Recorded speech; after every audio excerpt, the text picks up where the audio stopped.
एक बात अपने जीवन में सदा उतार करें। घर में अगर तुलसी का क्यारा है तो तुलसी महारानी हमें ये बता देती है कि हमारे घर में सुख आने वाला है कि दुख आने वाला। जैसे शनि अपना प्रकोप दे रहा है या शनि उतर रहा है, ये किसी से पूछने की जरूरत नहीं पड़ती, अपने आप मालूम पड़ जाता। कैसे? शनि कथा अगर आपने सुनी हो तो उसमें व्याख्यान आता है शनि कथा में, पांव की चप्पल बार बार टूट रही हो, कमर से नीचे जो वस्त्र पहने हो वो फट रहे हो, कहीं पजामा है, धोती है, आदि वस्त्र हैं, कपड़े हैं, वो अपने आप फट। आज के जमाने में तो फटे फटाए पहनते हैं लोग, फैशन। उसकी गारंटी नहीं है, उसका हम वर्णन नहीं कर। हम जब पहनते हम समझ जाते हैं इसको शनि तो ऑलरेडी लगा ही हुआ। जब उनका घुटना घुटनी सब फटा हुआ दिखता है तो उसमें लग जाता है कि शनि पहले से लग गया बापड़ा, उनके पहने से तो मालूम पड़े। शनि का नियम है, शनि कथा कहती है पांव की चप्पल बार बार टूट रही हो, घिस गई हो, बद्दी टूट रही हो, कुछ कर रही हो, और अगर कमर से नीचे जो वस्त्र पहने हो वो अपने आप फट रहे हो, समझ लेना कि शनि पांव से प्रवेश कर रहा, मतलब अपनी प्रखरता शनि दिखा रहा। किसी मंदिर में गए महाराज और वहां जाने पर चप्पल चली गई तो समझ लेना शनि की कुदृष्टि अब पड़ना बंद होना चालू हो गया। कितना सुंदर कहा है महाराज। जूता चप्पल आज के जमाने में तो फैशन हो गई साहब, घर की चप्पल अलग होती है, बाहर की चप्पल अलग होती है। लोग घर में चप्पल किचन तक में पहन के जाते हैं। अरे पानी ले जाओ सीओर से। रसोई घर में लोग चप्पल पहन कर जाते हैं, जहां भगवान का प्रसाद बन रहा है, जहां अन्नपूर्णा निवास कर रही है, और पूछो तो कह किचन की चप्पल है तो माथे पे रख लो। तुम अपनी मां को जरूर देखना है एक बार, वो बूढ़ी मां कितनी बार किचन में चप्पल पहन कर गई, मुझे जरूर फोन कर कर बताना। बूढ़ी मां रसोई घर में आज भी बिना चप्पल के जाती है, और बहुओं की कहीं एड़ी नहीं फट जाए, ठंड नहीं बैठ जाए, इसलिए ये रसोई घर तक में चप्पल पहनकर जाती है। सूर्य नारायण की कथा पढ़ना, शनि महाराज की कथा पढ़ना, और गरुड़ पुराण की कथा पढ़ना। जिन जिन कथाओं का हम व्याख्यान कर रहे हैं उसको पढ़ना जरूर हो। क्या लिखा है? घर के अंदर जब चप्पल जाती है, रोग, बीमारी, कष्ट, तकलीफ चालू हो जाती है। तुमने चप्पल क्यों पहनी? ठंड नहीं बैठ जाए, रोग नहीं बैठ जाए। घर के अंदर उतना बढ़ गया, एक कालीन बिछा दो, एक दरी बिछा दो, मोटा आसन बिछा दो, जिस पर तुम चल लो। जरूरी है कि कई कई लोगों को तो हमने ये भी देखा कि कालीन पर भी चप्पल पहन के चल। और ब्राह्मणों को भोजन परोस रहा है, गुरुजन को भोजन परोस रहा है, ठाकुर जी की थाली बना रहा है, ठाकुर जी का थाल लगा रहा है, तो भी चप्पल है पांव में। तेरा क्या होगा रे कालिया? क्या होगा? विचार तो करो। देह पड़ी रे जाए यहीं पर, फिर कुंडल और नगीना, क्या हरि नाम नहीं तो जीना।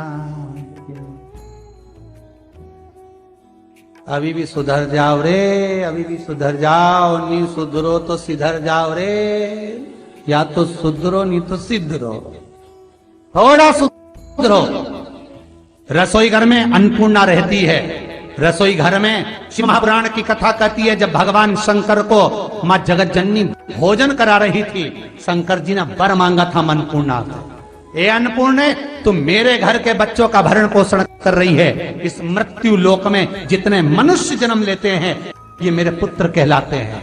तो अन्नपूर्णा ने कहा, चिंता मत करना भोलेनाथ, जिस जगह पर एक स्त्री, बेटी, कन्या या घर की बहू या बूढ़ी मां भोजन बनाएगी, उस जगह पर मैं अन्नपूर्णा उसके शरीर में प्रवेश करूंगी। रसोई घर नहीं होगा, वो मेरा और तुम्हारा मंदिर कहलाएगा। अब मंदिर में चप्पल पहनकर भोजन का निर्माण करना, ये श्रेष्ठता है। एक आसन पटक लो आप रसोई घर के अंदर, जिस आसन पे खड़े होकर आप भोजन बना लो। मोटा सा आसन रख लो, चप्पल की जरूरत ही नहीं। श्रीमद् भागवत कथा कर रही है, तुलसी का मात्र तो शनि अपनी दृष्टि बता देता है। शास्त्र कहता है जब घर के अंदर प्रवेश करने के, जब आप घर में प्रवेश करें तो एक कोने में चप्पल को उतार दें। बाहर जगह नहीं है तो घर के अंदर प्रवेश कर कर लेफ्ट में चप्पल को उतार दें, और 7 या 3 कदम के अंदर चप्पल उतर जाना चाहिए घर के अंदर में। और उसके बाद अगर चप्पल अंदर प्रवेश कर रही है तो राहु केतु शनि के साथ प्रवेश करते हैं, जिसके घर में बीमारी कभी पीछा नहीं छोड़ती। शनि कथा, सूर्य की कथा का स्मरण करिए, आपको मालूम है, पहचान हो जाता है। महाराज तुलसी बता देती है कि आपके घर की दशा क्या है। बार बार जल डालने के बाद भी तुलसी सूख रही है, बार बार आप पूजन कर रहे हैं, पाठ कर रहे हैं, तो भी तुलसी के दल सूख रहे हैं। तुलसी बता देगी कि तुम्हारे घर में तकलीफ आने वाली है, कष्ट आने वाला है, सूख रही है। किसी ने जरूर कुछ ना कुछ ऐसा है कि इसमें घर में कुछ तकलीफ आएगी, तुमने लगाया फिर सूखी, फिर लगाया फिर। तुलसा महारानी बता देती है कि कष्ट है। और जिस गमले की तुलसा घेर घमोर हो, फलित तो हो, आनंद में हो, तो उस घर में फिर दुख नहीं आता, समृद्धि खुद बढ़ती चली। जिन शंकर भगवान को आप जल चढ़ाते हो, जिन ठाकुर जी से आप लाड लड़ाते हो, जिन भगवान कृष्ण का आप स्मरण करते हो, राधा रानी का आप नाम जाप करते हो, जिस परमात्मा का आप भजन कर रहे हो, कीर्तन कर रहे हो, नाम जाप कर रहे हो, नाम स्मरण कर रहे हो, उससे तुम्हारा एक संबंध होना चाहिए, एक रिश्तेदारी होना चाहिए। और उससे जब तुम्हारा कोई संबंध रहेगा, उससे जब तुम्हारी कोई रिश्तेदारी रहेगी, तो उस रिश्तेदारी में जैसे ही आपके प्राण छूटे, और छूटते से ही आप जब गए, तो जाते ही आप कहोगे कि कृष्ण से मेरा ये संबंध है, वो मेरा पुत्र, वो मेरा भाई, वो मेरा बेटा, वो मेरा सगा, वो मेरा रिश्तेदार, वो मेरा कुटुंबी, वो मेरा पुत्र। जब कहोगे तो तुरंत प्रवेश हो जाए। महाराज भगवान से संबंध होना चाहिए। कई लोग भगवान को सवेरे से रिझाने बैठते हैं तो भगवान को बनी बनाई बात कहते हैं।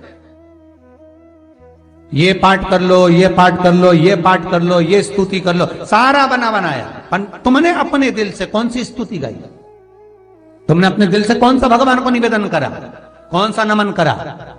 बस सवेरे उठना है, नहाना है, भगवान के सामने जाना है, भगवान को नहलाना है, कपड़े पहनाना है, अगरबत्ती लगाना है, थोड़ा सा शक्कर का भोग लगाना। इतने सारे देवी देवता, शंकर जी, राम जी, गणेश जी, सारे देवता, और 2 खुरमा लेके आए, 1 बालूशाही लेके आई, 2 मठरी लेकर आ गई, 1 मठरी लेकर आ गई, और भगवान को इतनी सी कटोरी में रख दिया। अब बोले, कई लोगों से पूछा, इतनी सी कटोरी में 1 मठरी, 1 खुरमा, और रोज मठरी खुरमा एक साथ नहीं रखती। वो तो आज दिन मठरी का भोग लगा दिया, कल खुरमे का लगाएगी, परसों गुजिया का, परसों पपड़िया का, कोई डब्बे में भरे भराए रखे, रख दिया। और 1 लड्डू रोज लगा देगी, इतना बड़ा। तो पूछा, इतना सा लड्डू और इतने सारे भगवान कैसे खाते होंगे? तो क्या भाव से। तो हमने कहा, तुम भगवान को